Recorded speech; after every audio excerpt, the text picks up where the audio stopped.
Good morning students. आज हम लोग नंबर सिस्टम के बारे में पढ़ेंगे।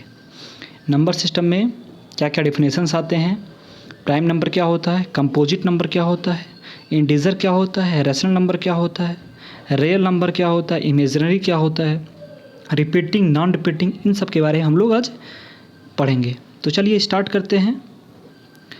तो रियल नंबर जो होता है वो एक पार्ट है। नंबर सिस्टम को हम लोग दो पार्ट में डिवाइड किया गया है। तो नंबर सिस्टम एक होता है रियल नंबर, एक होता है इमेजरी नंबर। तो देखिए पहले रियल नंबर क्या होता है। रियल नंबर जैसे कोई एक लाइन है, उस लाइन पे ऐसे नंबर्स जो एक लाइन पे रिप्रेजेंट किया जा सके, उनको क्या करते हैं हम लोग, किसी एक लाइन पे रिप्रेजेंट कर सकें। जैसे इधर 0 से इधर पॉजिटिव 1 2 3 4, इधर माइनस, यानी 0 1 2 3, ये मतलब ये सब क्या हमारे रियल नंबर हैं।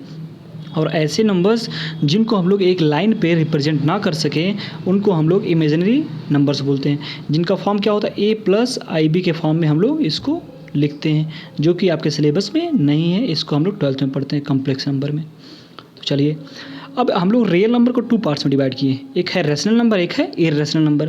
तो रैशनल नंबर क्या होता है, ऐसा नंबर जो p/q के फॉर्म में लिखा हो और q ≠ 0, उसको हम लोग क्या बोलते हैं, रैशनल नंबर बोलते हैं। और इररेशनल क्या होते हैं, तो इररेशनल के बारे में इसको डेफिनेशन देखने के लिए हम लोग चलिए आइए स्टार्ट करते हैं। देखिए यहाँ पे rational number, natural number, whole number और इंटीजर, ये सब क्या होते हैं आपके, ये आपके रैशनल नंबर होते हैं। इररेशनल नंबर क्या होते हैं, इररेशनल मतलब कोई भी नंबर जो रूट में हो, मतलब रूट में तो हो, रूट में 36 भी आता है, लेकिन ये आपका इररेशनल नंबर नहीं है। मतलब ऐसा नंबर जो रूट में हो और जो किसी का परफेक्ट स्क्वायर ना हो, वो क्या होते हैं, इररेशनल नंबर होते हैं। या फिर कोई वैल्यू जो डेसिमल में आती हो, उसको हम लोग क्या बोलते हैं, इररेशनल नंबर बोलते हैं। देखिए अभी क्या है, इसका जब रूट निकालेंगे तो 1.414 ऐसे करके आपका ये इररेशनल नंबर आता है। तो चलिए देखिए होता क्या है, अब रैशनल नंबर को हम लोग डिवाइड कर लिए। रैशनल नंबर इंटीजर से बन के बने हैं, नॉन इंटीजर से मिलके बने हैं। तो इंटीजर में क्या आते हैं, पॉजिटिव इंटीजर, नेगेटिव इंटीजर। भाई रैशनल नंबर आपके 2 पार्ट में डिवाइड किया गया, एक इंटीजर के फॉर्म में, एक नॉन इंटीजर के फॉर्म में। तो पहला क्या आपका इंटीजर एक होते हैं आपके पॉजिटिव इंटीजर और होते हैं एक नेगेटिव इंटीजर। तो देखिए होता क्या है, जो आपके होल नंबर्स होते हैं, होल नंबर क्या होता है सुनिए पहले। All natural numbers including 0 is called whole numbers. चलिए ये आपके क्या हो गए, होल नंबर्स। नेचुरल नंबर क्या है, आपकी जो काउंटिंग होती है 1 2 3 4 इनफाइनाइट तक, ये क्या होते हैं, आपके नेचुरल नंबर होते हैं। यानी कि 0 को अगर नेचुरल नंबर इंक्लूड कर दिया जाए तो ये क्या हो जाएगा, आपका होल नंबर। और 0 को अगर रिमूव कर दिया जाए तो अब क्या हो जाएगा, ये नेचुरल नंबर। तो नहीं, आपका जो होल नंबर है, जो नेचुरल नंबर है, ये सब क्या होते हैं, आपके इंटीजर होते हैं। अब देखिए प्राइम नंबर आपका, अभी प्राइम नंबर भी आपका क्या है, ये इंटीजर है। और आपका कंपोजिट नंबर भी आपका इंटीजर है। कंपोजिट नंबर क्या होता है, तो composite number is a number is है मोर देन 2 फैक्टर्स। मतलब ऐसा नंबर जिसके 2 फैक्टर हों या 2 से अधिक फैक्टर हों, उनको हम लोग क्या बोलते हैं, कंपोजिट नंबर बोलते हैं। स्मॉलेस्ट इवन कंपोजिट नंबर क्या है, 4 है। स्मॉलेस्ट इवन कंपोजिट नंबर आपका 4 है। उसके फैक्टर्स क्या हैं, 1 है, 2 है, 4 है, यानी 3 फैक्टर्स हैं। तो ये क्या आपका कंपोजिट नंबर हुआ। कोई भी जिसके 3 फैक्टर हों या 2 फैक्टर हों या 2 से अधिक फैक्टर्स हों, उनको हम लोग कंपोजिट नंबर बोलते हैं। तो चलिए अब देखिए बात करते हैं हम लोग। अभी इसको क्या किया गया है, रैशनल नंबर को यहाँ टर्मिनेटिंग नॉन टर्मिनेटिंग में डिवाइड किया गया। ये टर्मिनेटिंग नॉन टर्मिनेटिंग क्या होता है, इसको जानते हैं।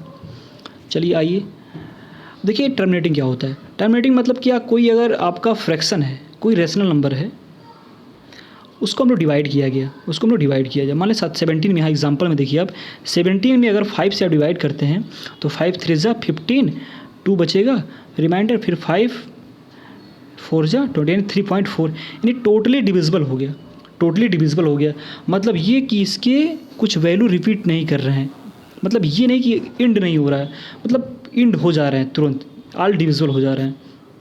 तो चलिए देखिए अब क्या है यहाँ पे, अब नॉन टर्मिनेटिंग की बात किया जाए। अब देखिए 16 में अगर 3 से डिवाइड करते हैं तो कभी ये टोटली डिविजिबल नहीं होता ये।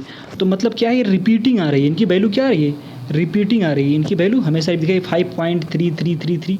तो ये एंड नहीं हो रहा है, तो मतलब ऐसे वैल्यू को हम लोग क्या बोलते हैं, रिपीटिंग रैशनल नंबर। ऐसे वैल्यू को हम लोग रिपीटिंग रैशनल नंबर बोलते हैं। अब देखिए यहाँ √5 है, यहाँ रूट 5 है।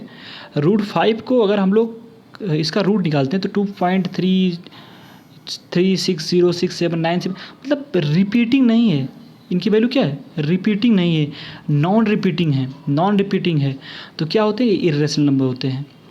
मतलब अगर कोई फ्रैक्शन है जो रिपीटिंग है तो वो क्या होगा, रेशनल नंबर होगा। अगर कोई वैल्यू है जैसे रूट 5 है, अगर ये नॉन रिपीटिंग है तो ये क्या हो जाएगा, आपका इर्रेशनल नंबर हो जाएगा। चलिए अब देखिए यहाँ पे क्या है, ये हो जाएगा। और एक चीज़ और, आपको यहाँ ये आप टर्मिनेटिंग नॉन टर्मिनेटिंग कैसे चेक करते हैं, ये टर्मिनेटिंग है कि नॉन टर्मिनेटिंग है। तो देखिए मान लीजिए कोई आपके पास रेशनल नंबर है जिस पे नोमिनेटर भी है डिनोमिनेटर भी दोनों है। अब अगर उनके डिनोमिनेटर का अगर हम लोग फैक्टर्स निकालें, अगर उनके डिनोमिनेटर का हम लोग अगर फैक्टर्स निकालें और उनका फैक्टर्स 2 और 5 कंटेन करता हो, सुनिएगा, अगर उनके डिनोमिनेटर का हम लोग फैक्टर्स निकालें और उनका डिनोमिनेटर से 2 और 5 कंटेन करता हो, उनका फैक्टर्स जो हो 2 और 5 में हो, तो क्या होते हैं, टर्मिनेटिंग होते हैं। अगर अदरवाइज़ दूसरा कुछ है, 3 है 4 है, तो वो क्या होते हैं, नॉन टर्मिनेटिंग होते हैं। यहाँ से भी हम लोग क्या करते हैं, इसको पहचान सकते हैं। चलिए देखिए यहाँ पे क्या है, अब बात करते हैं सर्ट्स की, बात करते हैं सर्ट्स क्या होते हैं। ये देखिए सर्ट्स क्या होते हैं।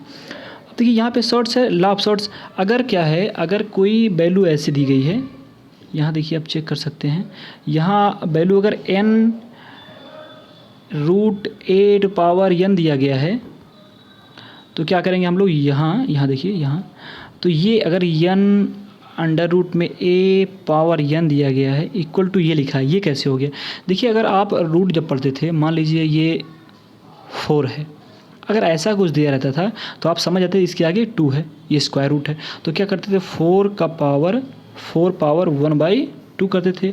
फिर क्या करते थे, 2 का स्क्वायर करते थे इंटू 1/2 करते थे, 2 से 2 कैंसिल, यानी कितना आता था इसकी वैल्यू 2 आती थी।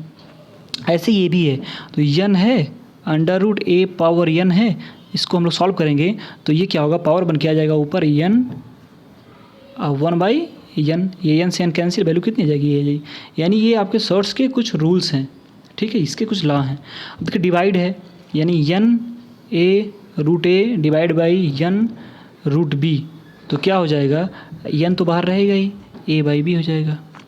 ये डिवाइड मल्टीप्लाई का भी है, ऐसे ये भी है, इसको आप तीनों लर्न कर लेंगे। अब देखिए कुछ बातें हैं ये आपके थे। अब देखिए यहाँ पे अगर कोई आपसे पूछ लिया जाए कि स्मॉलेस्ट ऑड कंपोजिट नंबर क्या होगा, तो 9 होगा। स्मॉलेस्ट ऑड जो कंपोजिट नंबर होगा वो क्या होगा, 9 होगा। उसके फैक्टर्स निकाल लेंगे, आप चेक कर लेंगे।